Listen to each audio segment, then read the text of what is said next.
बीच एक बड़ी खबर ये आ रही है कि युद्ध के बीच अमेरिका ने रूस चीन के गठजोड़ पर टेंशन बढ़ गई है। पुतिन जिनपिंग की जोड़ी से डरे 62% अमेरिकी। अमेरिकियों ने कहा है रूस चीन की नजदीकी बहुत बड़ा खतरा है। 19% अमेरिकी बोले हैं कि चीन दुनिया में सबसे बड़ी ताकत है।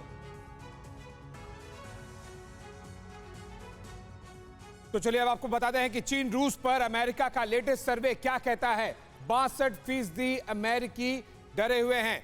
काफी बड़ा आंकड़ा है। रूस चीन गठजोड़ को गंभीर खतरा मानते हैं और सोर्स है प्यू रिसर्च सेंटर। और साथ ही उन्होंने यह भी कहा है कि हर 10 में से 9 अमेरिकी की क्या राय है, रूस चीन की नजदीकियों पर वो चिंतित हैं। 90% अमेरिकन, बहुत बड़ा आंकड़ा। 82% अमेरिकी ये कहते हैं कि चीन को पसंद नहीं करते हैं। जाहिर सी बात है कि अमेरिका में इस तरह का सर्वे होगा तो चीन को रशिया को पसंद नहीं करेंगे, लेकिन 40% अमेरिकी ये कहते हैं कि चीन से नफरत करते हैं। 80-90 के आसपास पसंद नहीं करते हैं और 40 के आसपास नफरत करते हैं। 19% अमेरिकी कहते हैं कि चीन को दुनिया की सबसे बड़ी ताकत मानते हैं वो। और 64% अमेरिकन कहते हैं कि रूस को अमेरिका का सबसे बड़ा दुश्मन मानते हैं। तो ये एक बड़ा सर्वे है और जाहिर सी बात है कि जिस तरह से हम देख रहे हैं पूरा ओपिनियन पोल निकल कर सामने आ रहा है और रूस और चीन की जो नज़दीकियां हैं वो काफ़ी ज़्यादा चिंतित हो रही। बिल्कुल सही बात है। और यहाँ पर देखने वाली बात यह है कि अमेरिका में अगर सर्वे किया जाता है तो उसके नतीजे ये रहे सिंह साहब।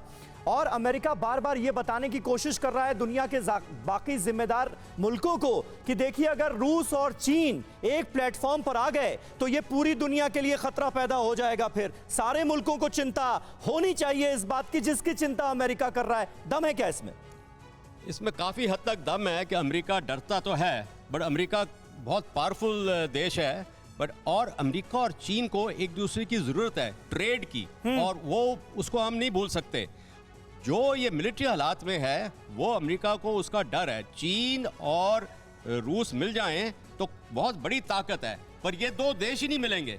फिर वो होगा नॉर्थ कोरिया, ये ईरान, ये जो एक्सिस बनता है वेनेजुला, और कुछ और देश हैं जो सिटिंग ऑन द फेंस हैं, वो भी साथ देंगे फिर रूस और चीन का। लेकिन सर ये क्यों उभर कर हर एक सिनारियो में समझ में आता है सरदाना सर कि अमेरिका जो करे वो सब जायज। अमेरिका अपने साथ तमाम देशों को साथ लेकर चले तो जायज, लेकिन रूस के साथ अगर चीन खड़ा है तो अमेरिका को परेशानी। अमेरिका कोई भी फैसले ले सब जायज, लेकिन रूस अगर अग्रेसिव अप्रोच रखे तो दिक्कत। देखिए, सबसे पहली बात तो हमें समझनी पड़ेगी कि अमेरिका किसी की मदद नहीं कर रहा है। वो यूक्रेन की मदद नहीं कर रहा है, वो सिर्फ अपनी आर्म्स इंडस्ट्रियल कॉम्प्लेक्स को बढ़ा रहा है। वो हथियार बेच रहा है। वो यूक्रेन से उसे कोई प्यार नहीं है कि हम उनको बचाना चाहते हैं, वो उनको हथियार बेच रहा है। अगर उनको मदद करना चाहता तो अमेरिका सेना को भेजता, अमेरिकन सोल्जर को भेजता मरने के लिए वहां पर। नहीं, वो सिर्फ हथियार बेच रहे हैं। सरदाना साहब कैसे भेज देगा? फिर तो नेटो कंट्रीज वर्सेस रशिया की जंग छिड़ जाएगी, फिर तो वर्ल्ड वॉर हो जाएगी। तो इसलिए तो मैं कह रहा हूँ कि वो उनको सपोर्ट नहीं कर रहा, वो सिर्फ हथियार बेच रहा है अमेरिका। अमेरिका अपना फायदा देखते हुए ही यूक्रेन की मदद कर रहा है। सिर्फ हथियारों की बिक्री ही एकमात्र मकसद फिलहाल अमेरिका का नजर आ रहा है। परवाह देश की, सोमवार से शुक्रवार रात 10 बजे TV9 भारतवर्ष पर।